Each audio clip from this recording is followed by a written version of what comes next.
తర్వాత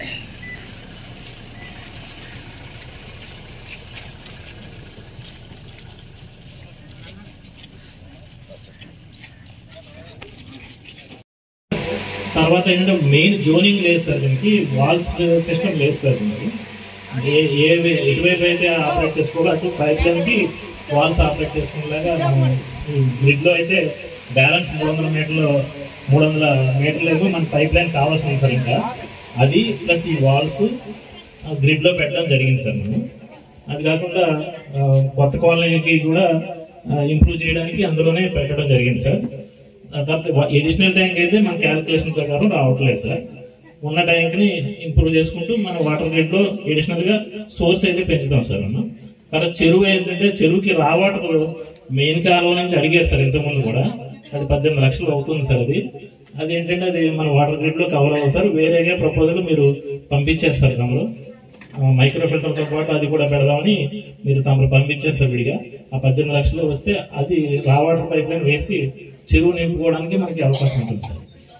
తర్వాత డ్రైన్లు అయితే మాత్రం ఎక్కడైతే లేవో అవి 780 మీటర్ల పైప్ లేవని ఇచ్చారు సార్. టోటల్గా వెరిఫై చేయించి కొత్త నుంచి ఎస్టిమేట్ అయ్యింది సార్.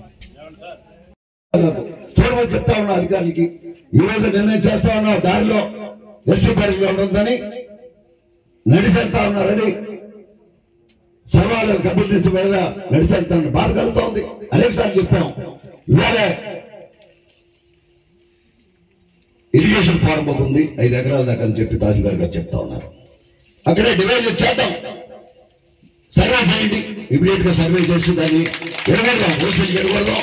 అవసరమైతే కులాలకు సంబంధించిన మీ ఏదైనా అభ్యంతరం ఉంటే దాన్ని కూడా స్పరికలో తీసుకుంటాం. మీ గ్రామ పెద్దలతో మాట్లాడతాం. అధికారులు మీరు కూర్చోండి, దాంట్లో ఎక్కడ బగోట్ లేదు, నిర్ణయాలు ప్రకటిద్దాం, దానికి డిక్లేర్ చేద్దాం. ఇది పలానా వారి పర్యటన గ్రౌండ్ అని కూడా అవసరం వచ్చి డిక్లేర్ చేస్తా, రికార్డులో ఉంటుంది.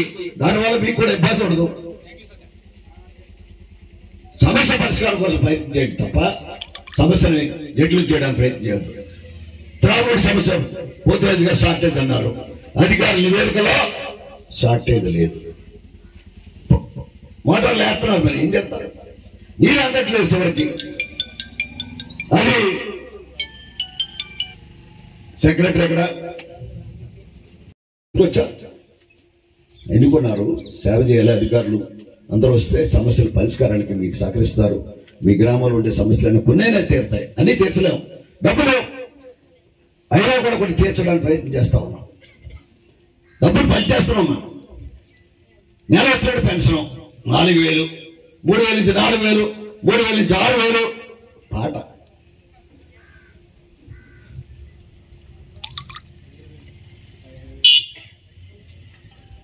ఆశ పెట్టుకో, గుర్తుపోతా ఉంది. ఆటో డ్రైవర్లు అందరూ కూడా చదువుకున్న వాళ్ళు ఉన్నారు, చదువుకున్న వాళ్ళు నిరుద్యోగులు ఉన్నారు. వాళ్ళ వృత్తిని ఆటో డ్రైవర్గా వాళ్ళ జీవితాన్ని గడుపుకోవడానికి ప్రయత్నం చేస్తా ఉన్నారు. బాధాకర విషయం అయినప్పుడు కూడా వారికి సరిపోదని చెప్పేదన్నారు. నిన్న మాట్లాడారు. ఇంకా మీకు ఏ రకమైన సహకారం చేయాలో చేస్తామని చెప్పుకొని వాళ్ళ యొక్క డిమాండ్స్ కూడా మేము తీసుకున్నాం. డెఫినెట్ గా వారికి కూడా సహకారం అందిస్తామనే మాట చెప్తా ఉన్నాం. ఈనాడు ఎందుకు చెప్తామంటే ఏ సామాజిక వర్గాల్లో ఏ వృత్తిపరమైన ప్రవృత్తి కలిగిన వ్యక్తులు ఉన్నారో వాళ్ళందరూ కూడా ఇబ్బంది వచ్చినప్పుడు ప్రభుత్వం ఆదరించాలి, సహకరించాలి. ఆ ప్రయత్నం ఈరోజు చేస్తా ఉన్నాం.